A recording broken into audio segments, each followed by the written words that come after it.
This is a Maplesoft digital education podcast.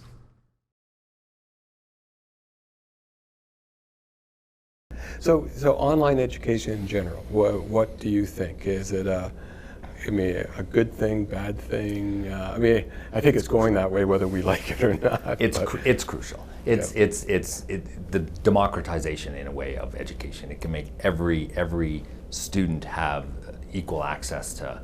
We have equal access now, generally speaking, to this vast amounts of information, but that's not education. That's just an overwhelming amount of content. It's confusing. It's confusing, and there's good and bad, and that's not it. I always said that education, your material that you're presenting should be better than a random Google search.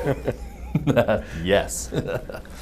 So the fact that digital allows us good content to reach around the globe, to hopefully truly mobile. Mobile. It has to be mobile, not. Truly, yeah. So on the bus, I can learn. And I think I'm too old for it, but I'm amazed at I have 5 kids, what they can do on a cell phone screen. It's not for me, but I blame it on our eyesight. Otherwise, we could. What they've convinced me, I thought they were lying. What they've convinced me, they can work that way. They can and do. That's number one. And then it is the individualization. It has to be. Yeah, if you can understand where a student is and provide him what he or she needs.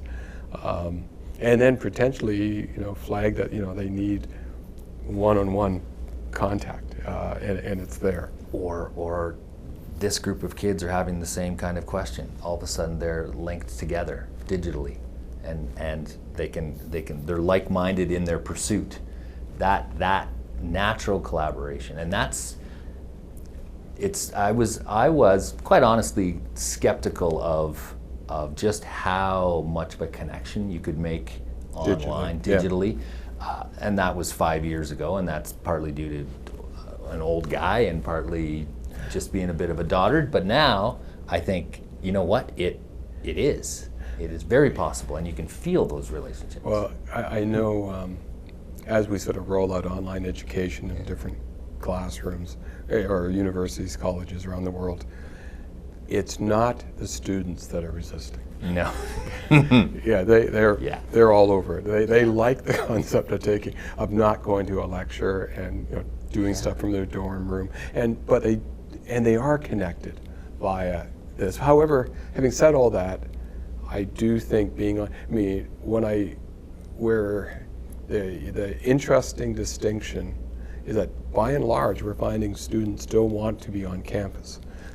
So there is that requirement, and should be, I think, for the discussion groups face-to-face, and I don't think that's going away. I hope that's not going away. Well, I hope it doesn't go away. I don't think it will. I think it's the digital realm opens up new possibilities and greater flexibility, but at the end, it's face-to-face is always part of it. That's part of that humanity that is ingrained in all of us. Now, do you get into judging physics content? Does that something that sort of comes across what you do, where you're looking at, what is existing or what somebody else or what a district is using? You've got a lot of the best and brightest physics minds in the world, which may not be the best educators, but to review that level of content, maybe even do you ever see Perimeter being a storehouse of the best teaching methods or digital assets for physics or science generally, but especially physics? We certainly, even historically in my own trajectory, having worked to create the textbook world, we'd create a 400-page textbook in 10 months and got it out there, but it'd be riddled with errors and subtle misconceptions that you just can't do the job that we're able to do at Perimeter. So from that perspective, we're keenly interested on focusing in on those nuances, those misconceptions, or those seeds that preconceived ideas to help walk them to the new understanding. We focus on that. So from that perspective, we're very interested in being the storehouse to help that. And it's changing, where that 400-page textbook used to have a cycle time of maybe 4 or 5 years. I mean, yes, the one author typically would get some feedback, make a few changes, and a new edition would come out, a lot like the old edition. Yeah. But now we have the ability, institutions have the ability of constantly updating their content, down into hours and days. If this isn't working, they change it. Yeah, it allows, and it's more than just self-publishing, because self-publishing is one thing, but it's using that material, measuring its effectiveness, and constantly updating it. That's a nirvana, and it's in your world already.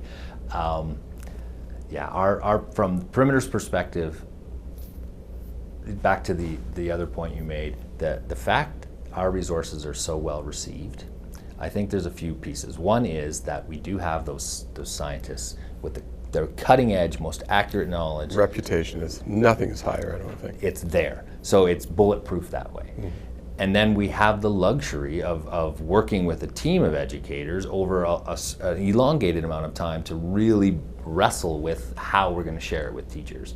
But then it's the teachers, and they beat it up and they use it and they provide feedback. And that loop is still, we're not down to days and minutes, that's for sure. Yeah. But it is that process. So to see that process accelerate while keeping the other two main components, that's and this is just a question, because I don't know, does Perimeter participate, for example, in the province to provide materials? Is there a connection there? So we're currently in the middle of a really nice partnership with the Ministry of Education of Ontario at the moment, where we're working to create resources from grades 5 through to grade 12, and we're on grades 10 and 11 this year. The grade 5, 6, 7, and 8 were brand new. They were integrated units with math, science, and technology, and it's a really good collaboration. It allows us to bring our process and our teachers and our network of educators to test it all, and it allowed the province to say, this is, from our perspective, the way assessment should be done, and the way we want our teachers to be thinking, which we know is outside of where they're comfortable. That's right, yeah. Can you help us, dig into that a little bit? So it's been a wonderful partnership so far. And I do agree that you're in a unique position of gathering a lot of data from a lot of different areas, a lot of different school systems that are not the same. That is, I think, well, selfishly, it's what I appreciate the most of what I do. Our resources last year alone were used in classrooms 10 million times in over 60 countries. So that's amazing. It's a phenomenal, fun thing to bounce around in my brain, but what I really enjoy is the fact that we get to engage with teachers from all over the world. Mm-hmm. You realize kids are kids, but there's nuances to the challenges, and figuring out how that all fits together is the challenge. That's such a broad base, 60 countries. Do you find there's much differences? In my example, we work a lot with the Department of Math at the University of Waterloo, and I know they teach a first-year calculus course, which is very related, but they teach it to 37 different departments. So each department has a few little twists of what they would need. Do you find that is the situation, that there's a lot of tailoring to each group, or do you find that by and large really good stuff just works?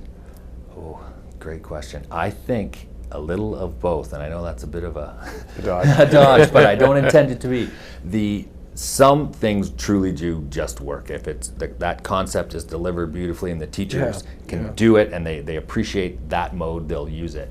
But there's cultural nuances, there's just the reality of the education culture. Just as we were speaking before, we're in Brazil, we were in a school where it's a public school, but kids are randomly selected, and they're very fortunate if they randomly get selected to go to the school. So there's a great demand to go. They really appreciate when they're there. And the teachers they're committed. Part of their duty, part of their contract is to do educational research as well. So it feels like it's this perfect spot. Mm-hmm. And then they showed us the physics lab, which doesn't get used. They know they want to use it. They want their kids to be doing activities in labs, but there's a disconnect as to there's only one lab. They can't all teach exactly the same thing at the same time. I'm not exactly sure why it can't, and I'm continuing to think that through or work with them to figure that out, but that is a really interesting nuance. They want predict, observe, explain. They want their kids to think about something, see it, and then interact with it, touch it. And yet, that room remains empty most of the time. I don't know if you've ever seen it. There's a presentation I deliver where there was an MIT study where they monitored brainwave activity over a 7-day period of students, and they had to record in a diary what they were doing. And they found that sleeping and watching TV, as you would expect, had relatively flat brainwave activity, which was more or less indistinguishable from attending a lecture. But the good news is where it really spiked was when they were doing homework or doing a lab. And you know, it's a big leap to say, well, that's where learning is happening. But especially, these are university students, so I mean, 500 person lecture theater, you can see it being not as interesting as TV. But yeah, I do think that interactivity, that hitting a wall and wondering what's going on, it's key to the learning process. Yeah, that reminds me of, so Derek Muller, Veritasm YouTube physics channel, did his education PhD in physics education, and one of the things he looked at, interestingly, he's a YouTube content creator, he looked at the value of video on its own as a learning tool, and he found that, forgive me, Derek, but if I encapsulate it, that video allows kids to speak more confidently about the misconceptions they have. It doesn't change them. They just believe they know the answer. They haven't questioned it. Yeah. There hasn't. So in his videos, he creates these opportunities where students have to. You can click here or here, and it's just on the YouTube channel, just for everybody to play with. Just that moment of interaction in the digital space, but in a very simplistic way. And even that, I think, move things along. I think that's better. We always see online education as sort of having a V1, V2, and kind of in V3, where V1 was just putting stuff online, like PDFs. And V2 was just putting a video camera up and making it available. Unfortunately, especially a lecture, you tend to, it's not the most efficient way necessarily this is a debatable point. Like some educators will say, well, it's the process, the human process going through. But if you watch it, there's quite often the information density is relatively low per a period of time. And I believe that you can do a lot better than that. And having only video, when you've got all these other tools, I'm not saying that shouldn't be a component, but you've got more powerful tools to get a concept across. And we just have to take advantage of it. Definitely. I'm not. The video can be the perfect way to cement, once you've had that understanding, to cement the new understanding. Or you need all the pieces. Do you still develop content yourself? Yeah, I can't help it. Okay, good. I'm glad. I love it. I think I slow the process down is what I do. I just dive in and dive into the weeds because I love it. It's interestingly a little of a side story, but when I left teaching, I for a moment lost a lens on how I see the world. It was because any other time, if I was traveling or hiking, I'd be taking pictures, I'd be looking and thinking, and my whole time I'd be figuring out how I'm going to share this with my students. And all of a sudden, I didn't have students to share it with, and there was a brief moment where I didn't know what to do with the information. And then I realized, I know, I'm going to share it with my mom. She became the audience. But yeah, it's. And you taught at what I like to call Hogwarts, our local Hogwarts, right, in Galt. Wonderful looking school from the outside. I've never been inside it. Beautiful school. Yeah. Beautiful school, stone, turrets. And even on the inside, it's got the hardwood floors. Tragically, the nice arched ceilings were a drop ceiling was put in back in the days when we first needed all the cabling. Now it's, of course, all wireless. But yeah, very fortunate to go from that beautiful building to the perimeter building. It's kind of one to the next. You've worked in some wonderful buildings for sure. Get spoiled. I mean, is there anything that we haven't touched on that you feel that you would like to share? In all of this, I'm wondering where you see education going next. Like you're so immersed in it, and you're at the forefront of. I think key is measurement, and I think we have the ability of, in a very engaging way, to be exposition. The 4 E's of education: exposition at the end, and sort of examination at the end. They're going to get better, but they're not going to change. Yes, I think we're going to have more tools. We can have, simulations, interactivity, or it can be more visually engaging and richer. So, but in some ways, I think that's just a 10% improvement. What I think is going to change the game is that we can actually have students interact with concepts. So you'll do your best exposition of explaining a concept, and now you can give students something that they can actually change things, do an online lab, and see what happens in a way that they're very used to. And gamification, I don't really like the term, because for a lot of people it means you're trying to trick kids into learning without them knowing, and I don't think you have to do that. But the interactivity, and then to be able to measure their comprehension on the fly, potentially give them an adaptive path. But I think it's the data. If there's one item, it's education measured.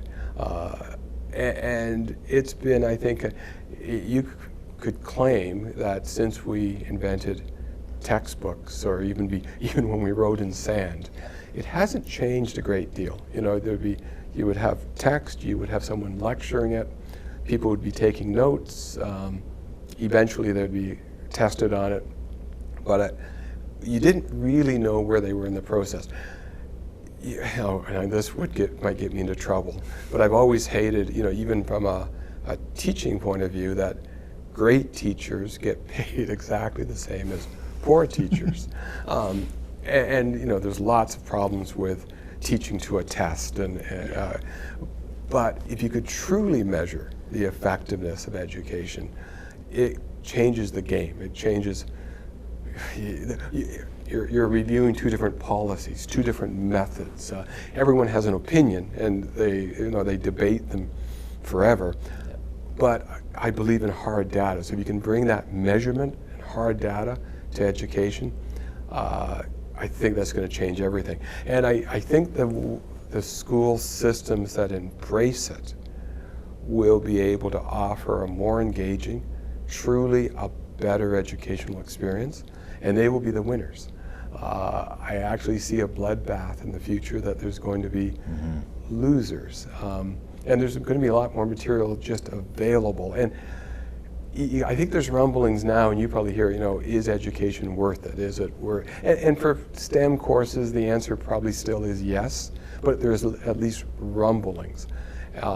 And I think the people that can answer that question in a very quantitative way with real data over tens of thousands of kids, they're going to be the winners. And it's the measurement that's going to change things, and it's going to drive a lot of better materials, better methods. Probably it's going to expose ways that we haven't thought of yet. It's not just flipping the classroom or blank. It's going to expose ways of teaching that are going to be new, and we're going to say, hey, that is better.